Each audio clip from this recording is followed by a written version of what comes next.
So we got that brand new version 2 of the opening right now. So one thing to say about this opening, that pretty much most of it stays the same, apart from where we see, like, where we were supposed to see the regular crew and all that, you know, like Zoista, Droita, and, you know, the whole big fucking Queen Metalia. Now that we get to see, like, the actual Dark Moon organization that we seem to be known as their name now. And it's like, these guys look like they're pretty goddamn serious. We get to see a little, Chibi Usagi as well, like we get to see her.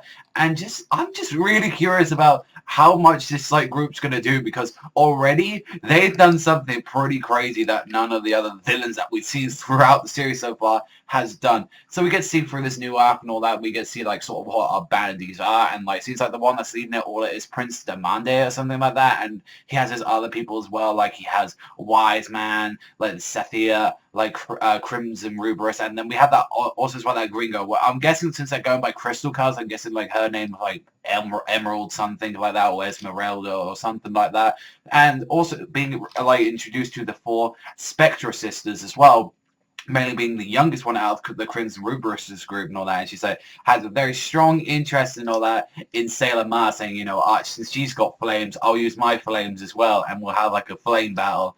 And throughout this episode, we saw a lot more like kind of Sailor Mars' sort of like school and sort of like stuff with her, seeing like she's been changing and all that, and that little shitty like piece of kid Usagi like also manipulating freaking like Usagi's family, say like, oh, like now I'm part of the family now. Now I can live here. Now I have someone to live and all that. And it's like, motherfucking piece of shit doing that. And when Desmi Mamoru decided to touch her and all that, tried to take her home, noticed that there was like a bunch of crystals everywhere, and then obviously she is from the future, so there is something strangely off with her, like, and she's really like seems like keeping to herself. And even from what we saw in the preview, saying like, you know, can Stargate help her mother and all that, and it's like they're curious like what's going to be happening later on with this kid and all that, and see what pretty much is her true story.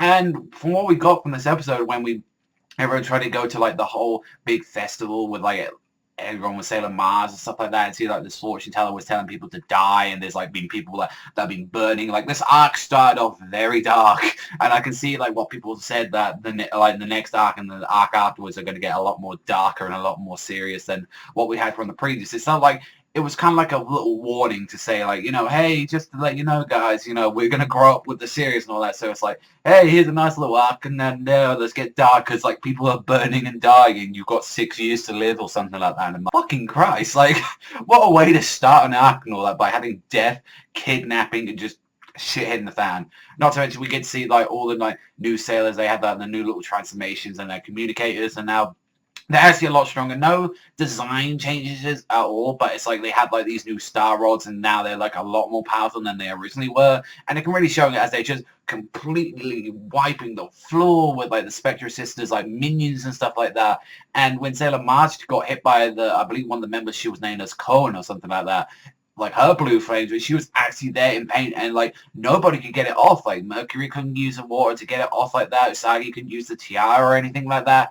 And she actually ended up having to use, to take her code, actually had to use her new power, which is the Star Rod Halation, which just seems like a giant fucking blast of fuck you, and just absolutely annihilates it. And it's like, when we had actually the Ruby guy come out, like Crimson Ruberus comes out and actually takes Sailor Mars and saying, we need this person alive to see if we can find out the legendary Silver Crystal location. So overall, we had a lot of shit happen. Like, one, they took away my favorite characters, so they took away my favorite fucking Sailor Scouts, so fuck them. Like, they already make me care about this arc already, because these Sailor Mars rescues are like, that is major priority. I don't give a fuck. That is the first thing that they do. They rescue her because she's my favorite.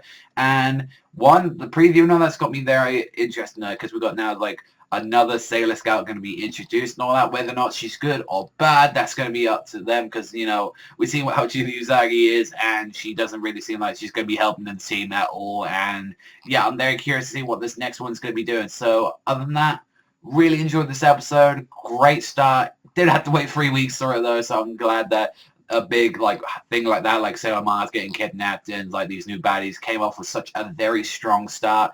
I really enjoyed this episode. I thought everything was there. I'm definitely going to give this one an 8.5 out of 10 or that. Mainly I'm a little bit upset because I took Mars. Mars is my favorite, so don't fuck with my Mars. But it's like, that's all for me. So thank you very much for watching as always. And remember, I'll see you guys next time.